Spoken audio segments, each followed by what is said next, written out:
صورت مسئلہ بتا کر پھر اس کی وضاحت کرے۔ صورت مسئلہ مثلاً یہ مسئلے میں صورت مسئلہ یوں ہے کہ اگر ایک آدمی رکوع میں 3 تسبیحات کی جگہ 4 پڑھ لے تو کیا حکم ہے؟ تو اس کو اب جواب دیا جائے کہ یہ مسنون ہے، تو اگر اس نے طاق کی جگہ جفت پڑھا تو کوئی حرج کی بات نہیں۔ پھر صورت مسئلہ بنا کر کہ اگر کوئی سورہ فاتحہ پڑھنا بھول گیا کیا حکم ہے؟ تو یہ عبارت میں جواب ہے کہ بھئی وہ سجدہ سہو کرے گا۔ اگر وہ تکبیر تحریمہ کہنا بھول گیا کیا حکم ہے؟ تو جواب یہ ہے کہ یہ لازمی اور فرض ہے، ادائیگی نہیں ہے تو نماز نہیں ہے۔ تو بہرحال اگر یوں سوال کا انداز اختیار کر کے عبارت میں اس کا جواب انہیں بتائیں گے انہیں یاد رہے گا۔ ہم صرف نفس ترجمہ کر دیتے ہیں، صورت مسئلہ پہلے نہیں بناتے، یہ بالکل مبتدی طلبہ ہیں اس لیے انہیں یاد نہیں رہتا۔ تو صورت مسئلہ اور اس کی وضاحت۔ نور الایضاح اور الفقہ المیسر میں فقہا کے مذاہب اور دلائل نہ بتائیں۔ اب بعض یہیں شروع ہو جاتے ہیں، امام شافعی نے یہ کہا، امام ابو حنیفہ کی یہ رائے ہے، حالانکہ مصنف نے اس کو بیان نہیں کیا۔ جب ان حضرات نے بیان نہیں کیا اور یہ باتیں انہوں نے آگے بالتفصیل پڑھنی ہے قدوری میں، وقایہ میں، کنز میں، تو اولیٰ میں نہ پڑھائی جائے۔ سبق کے اندر جتنی باتیں ہیں ان کا خلاصہ اگلے دن سنیں۔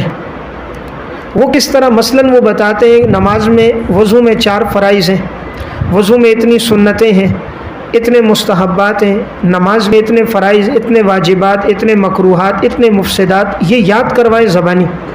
دیکھیں آج عالم بن جاتے ہیں، ان سے پوچھو نماز کے مکروہات بتائیں، مستحبات بتائیں، مفسدات بتائیں، انہیں پتہ نہیں ہوتا۔ اصل چیز وہ نہیں جو کتاب میں، اصل چیز وہ ہے جو بچے کے دل و دماغ اور حافظے میں، تو یہ چیزیں اسے زبانی یاد کروائی جائیں اور اگلے دن اس کو سنا بھی جائے کہ فرائض کتنے ہیں بتاؤ، واجبات، مستحبات، اور اس میں ایک کوشش کریں کہ اس طرح کی جتنی چیزیں وہ ان کو لکھوائیں۔ سبق کا جو خلاصہ ہے نا وہ خلاصہ نکال کر ان کو لکھوائیں۔ اس کے 2 فائدے ہوں گے، تحریر بھی اچھی ہوگی، اردو لکھنا بھی آئے گی، اور اردو تعبیرات ان کی اچھی ہوں گی۔ استاد لکھوائے، ہاں بھائی لکھو وضو کے 4 فرائض ہیں، وضو کے اندر 10 سنتیں ہیں، نماز کے 15 فرائض ہیں۔ اس طرح کا یہ فائدہ ہوگا، طالب علم کو وہ بات یاد رہے گی اور اس کا خط بھی ٹھیک ہوگا۔ اس میں بھی اگر وہ شرع استعمال کرے تو حوصلہ شکنی کی جائے، یہاں شرع سے ان کو روکا جائے۔ استاد سبق پڑھانے کے بعد کلاس میں ایک طالب علم سے سب کے سامنے سبق سنے۔ اس کا یہ فائدہ ہوتا ہے اگر کسی طالب علم نے غلط بات سمجھی ہے تو جب ایک طالب علم پڑھتا ہے تو سب کی اصلاح ہو جاتی ہے۔ اگر کسی نے مسئلے کو، ترجمے کو، مفہوم کو غلط سمجھا ہوتا ہے اس کی اصلاح ہو جاتی ہے۔